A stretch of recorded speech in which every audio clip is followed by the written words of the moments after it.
ایک مسئلہ قربانی کے موقع پہ جو اختلافی یعنی اس پہ بحث ہوتی ہے نا، یا تھوڑا سا میں اس کا آپ سمجھیں خلاصہ سا بتانا چاہتا ہوں کہ بھینس کی قربانی ہوتی ہے یا نہیں ہوتی. تو بھینس کا گوشت بھی سب کھاتے ہیں، بھینس کا دودھ بھی سب پیتے ہیں، تو بھینس کی قربانی کرنا بھی جائز ہے. اور بھینس کی قربانی کرنا اس لیے جائز ہے کہ بھینس یہ گائے کی نسل سے تعلق رکھتی ہے. قرآن کریم میں اللہ تعالیٰ نے جن چوپایوں کا مطلب یہ ہوتا ہے کہ جس کو ہم پالتو جانور کہتے ہیں نا، پالتو جانور. اب جیسے بکری ہے، یہ پالتو جانور ہے. ایک جنگلی جانور ہوتے ہیں، ایک پالتو جانور ہوتے ہیں. تو ان میں بکری، اس کی جنس کی ساری چیزیں، بکری ہے، بکرا ہے، دمبا ہے، بھیڑ، یہ ایک ہی جنس شمار ہوتی ہے. اسی طرح گائے، اب گائے میں گائے، بیل، بھینس، بھینسا، یہ ساری اسی ایک جنس میں شمار ہوتے ہیں. اور پھر اونٹ، اونٹنی، یہ سارا وہ ایک جنس شمار ہوتا ہے.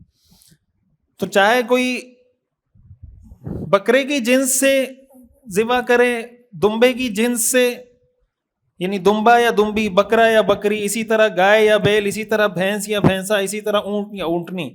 تو یہ بھینس کو جو اس کی قربانی کے بارے میں کہا جاتا ہے کہ بھینس کی قربانی کرنا جائز ہے، اس کی وجہ یہ کہ یہ گائے ہی کی جنس میں سے. اور جنس میں سے ہونے کا مطلب یہ کہ یہ لفظ جب بولا جاتا ہے نا عربی میں، بقر کا لفظ عربی میں گائے کو بقر بولتے ہیں. قرآن کی پہلی سورت ہے نا، سورت البقرہ، بقرہ کا مطلب گائے ہوتا ہے. تو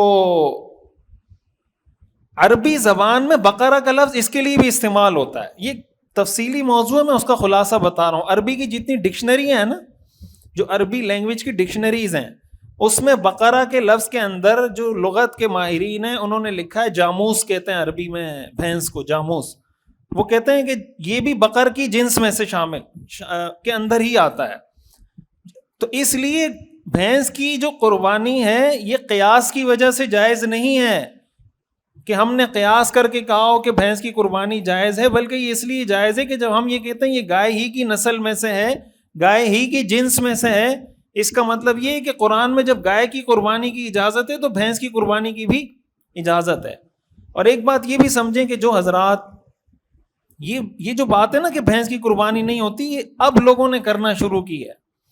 جو اہل حدیث کے بڑے بڑے علماء گزرے ہیں، میاں نذیر حسین دہلوی صاحب بہت بڑے عالم گزرے ہیں اہل حدیث کے، مفتی عبدالستار صاحب، حافظ زبیر علی زئی صاحب، اور اس طرح کے کئی بڑے بڑے. ایک غیر مقلد عالم نے تو اس پہ کتاب لکھی ہے، اہل حدیث عالم نے اس پہ کتاب لکھی ہے کہ بھینس کی قربانی جائز ہے. یعنی یہ آج کل یہ بات اہل حدیث حضرات کی طرف سے کی جاتی ہے کہ بھینس کی قربانی کرنا ٹھیک نہیں ہے. وہ اہل حدیث عالم ہیں، انہوں نے اس پہ پوری کتاب لکھی ہے، دلائل سے خود انہوں نے کتاب لکھی ہے کہ بھینس کی قربانی کرنا جائز ہے.